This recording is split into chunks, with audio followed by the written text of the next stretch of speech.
All right, guys, here we go. This is a 6-6 shoulder workout. 4 giant sets here, 4 different exercises, crazy ass high volume here. We're increasing the volume, the number of reps on each exercise from from exercise to exercise.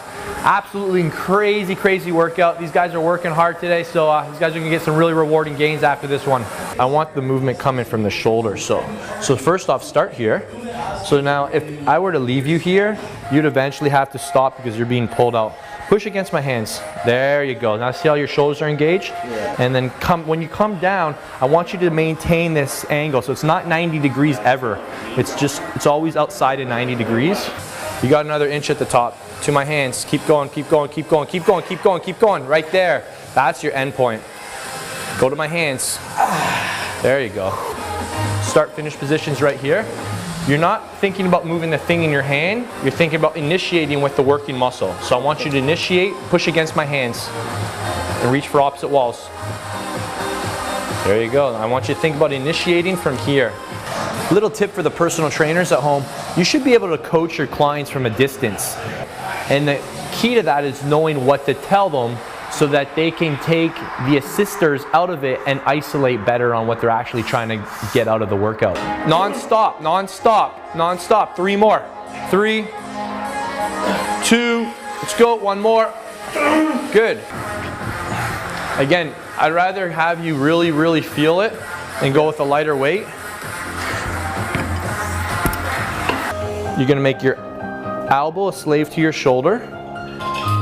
And then by default, your wrist becomes a slave to your elbow. What that means is your shoulder's initiating. So shoulder's moving first, your elbow follows the shoulder, the wrist follows the elbow. So you're not doing anything, nothing's coming from down here, it's all coming from up here. So the main thing to understand with range of motion is you only go where you can access controllably. So that for you, let me see.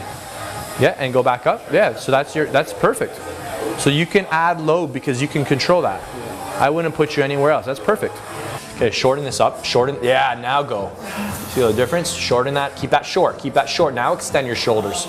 It's crazy how much you can challenge your body by just changing, like maintaining body positions without actually grabbing anything differently on the scale. I was just about to say that. I could tell it was going to be harder when I just did it practicing in the air. I knew that shortening. Yeah, because most guys, they go here with their shoulders and then they go here with their spine. But there's really no more shoulder extension. So we're trying to get full shoulder extension without this assisting us. You just fight for those inches at the top. It's hardest at the top, so that's where you need to work the hardest. Side delt on top. Now make sure your shoulders rotated in. You want that side delt on top. You don't want to shift it to the front delt. Long, long, long, long. That's better. Muscle camps, these guys leave looking 20 pounds bigger than when they arrived. Don't swing it up. Squeeze it up, squeeze it up. Contract against the resistance. That's it. This is resistance. Contract against it. Contract against it. You're looking to make this workout as hard as possible. If you want to grow, you got to make your muscles work. Get back down there. Keep going. Little ones. You're not done. That's it. Just find the range you got. That's it. You got more. See? Use those delts though. Good. 2 more. Delts first. Delts first. That's it. That's what I'm looking for. So one of the things we're teaching these guys today is how to use partials. And if your program says to do, let's say, 10 to 12 reps and you can only do 8, that doesn't mean you need to stop. You can get those last few reps by using the range of motion that hasn't failed concentrically. Do partials. All right? So that's one thing these guys are, simple technique they're using to get a harder workout today. All right, guys, last set here. 1 more round. I want you guys to find a new gear here, all right? When you find that new gear, you drop the hammer and use all those cues to take it home strong. Let's get going. Kevin, I got your reps. Good job, Kev. Chase those reps. Now we're going for all 25 here. Let's go for it, man. This is lightweight. Let's get them. 3, 2, good. Nice. Yeah, he's on his final. Yeah. All right, big set here, my man. Let's get them all. 3 more. I'm with you. Let's shorten it up to your ears. Up. No, just to your ears. Back up. Back up. Little ones. Right here. Up. Up. 3 more from here. 2 more. Last one, shoulders, shoulders. You're gonna bring it to your front, good. All right, give yourself a going, go get it.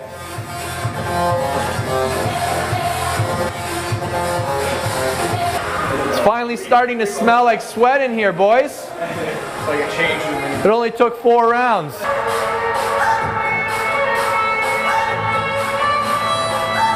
Okay, let's make it hard on Kev here. To my fingers, back up. Just to my hands, back up. No rest here, back up. That's 15, bro. There you go. 5, Go get him. 4, Good. 3. Long arms. Initiate with your shoulders. Shoulders first. Shoulders first. Good.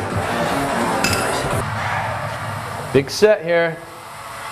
Final home stretch. 4. Make this 3. No bouncing, no bouncing. You help him, Dan. You help him. Don't let him bounce. No bouncing. Dan, that's it. Well done. So, Kev, when you spot Dan on this last set here, we're not going to let him bounce at all with his legs.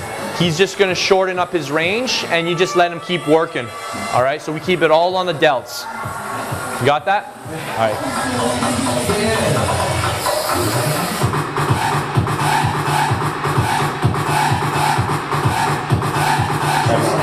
Reach.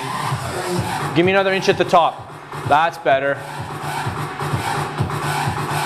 5 more.